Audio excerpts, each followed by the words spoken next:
Hello YouTube, it's me Otonashi. I finally have some spare time today, so I'll be reviewing the Masquerade Jesta, a video that's long overdue. As you can see, the box art depicts that one scene from episode 6. The kit was released last year in 2013. The side of the box shows off some features of the kit, the inner frame, the beam rifle, the shield mechanism, etc, etc. The other side shows off the articulation, and an out-of-box shot. And all of this retails for only 4,000 yen, a very reasonable price. The Masquerade Jesta has the best color separation out of any kit I've built. The only sticker you need is the metallic green on the side of the head, and that's the only sticker it comes with naturally. Everything else is molded in plastic. The only extra coloring you have to do is line the circles on the forehead. As for decals, you get quite a lot because it's not quite a grunt, but well, there are several of them, so, it's a limited production suit. So, yeah, you can go with whatever numbers you want on the shield and the shoulders. I went with 002, and I've only used the sticker decals. I haven't used any of the dry transfers. And the dry transfers are all printed in white, so they stand out a lot more on the the dark blue armor. So yeah, you get quite a lot of options there. Articulation, I was having trouble showing it with only one hand because I still don't have an iPad stand. And anyway, it's absolutely amazing. Just check that out, that balance. That's 1 foot. 1 foot. The other foot is in the air. And check that out.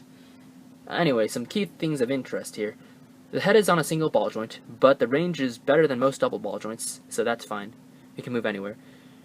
The hands are the emotion manipulators, so they can do anything, provided that you're careful with them.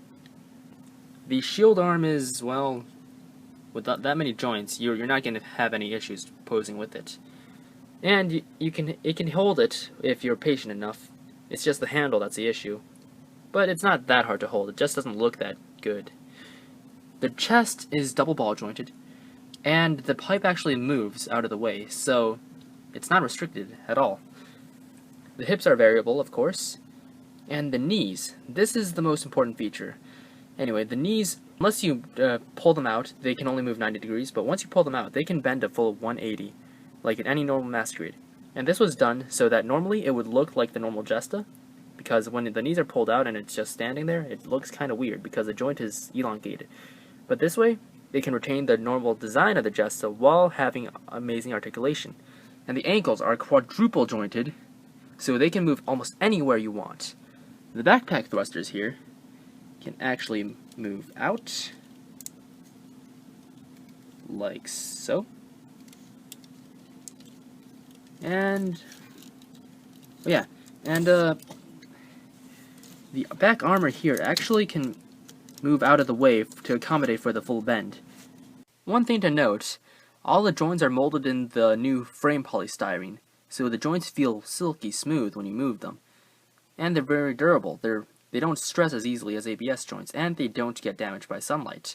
See what I was talking about those elongated knee joints? So yeah, when you pull them out, they look like this, and that does not look good. So I'm glad that Bandai did that whole pull-out mechanism thing. For accessories, you really just get the bare basics. The Jesta comes with the beam carbine, which is molded in all gray with a clear orange scope. The Jesta can hold it very well with a double peg system. There's a second handle that can come down and rotate, so you have some options there. And the ammo clip is replaceable, and you get 3 extras in the Jesta's right forearm. The beams, well, you get 2 beam saber blades and 1 beam saber, which is stored on the Jesta's left forearm, and it fits into the hand very well, which I'll show later. You get an action-based connector, made of the new flame polystyrene, so it's pretty durable, and a generic black Tri-Stars figure. I guess the shield would count it as an accessory, but I tend to think of it as part of the mobile suit itself. Anyway, it just pegs onto the backpack really well with these 4 prongs. Do be careful though. If you want to peg it into the backpack, it's probably best if you never take it out, because once you do, the connection does get sort of looser, but it can be alleviated by applying a thin layer of glue on it and then letting it dry and then putting it back on. Anyway, now the shield can move like this, with a bunch of hinges and rotating joints everywhere. Yeah, it's very well articulated. And there's a handle here, which can come up for the Jesta to hold, which kind of ruins the whole point of a shield arm. But hey, if you want, you can do that. Looks pretty nice. So yeah, the Jesta just comes with the bare basics in terms of accessories, but really that's all you need. The saber mechanism looks cool and works like a charm. The back can open up to store the beam rifle. It fits in snugly. Not only can it hold the gun with one hand, but it can also reload the gun, which is pretty cool. Admittedly, one hand doesn't look as good as two hands. That's much better. Size comparisons with the Age 1 normal, a 19.3 meter mobile suit versus an 18 meter. Naturally, the Jesta is a full head taller.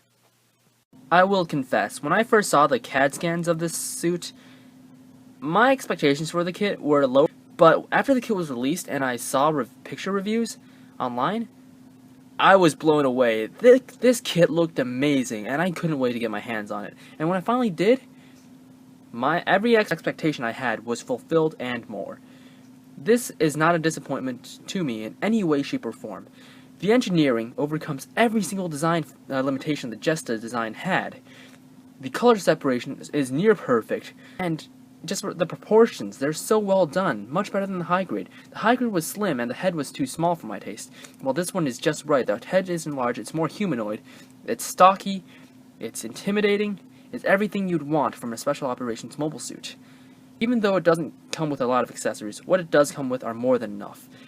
So unless you really, really want accessories, then get this kit. And for 4,000 yen, that's a steal. So yeah, this was Vinashi, and I will see you guys in the next review. Bye.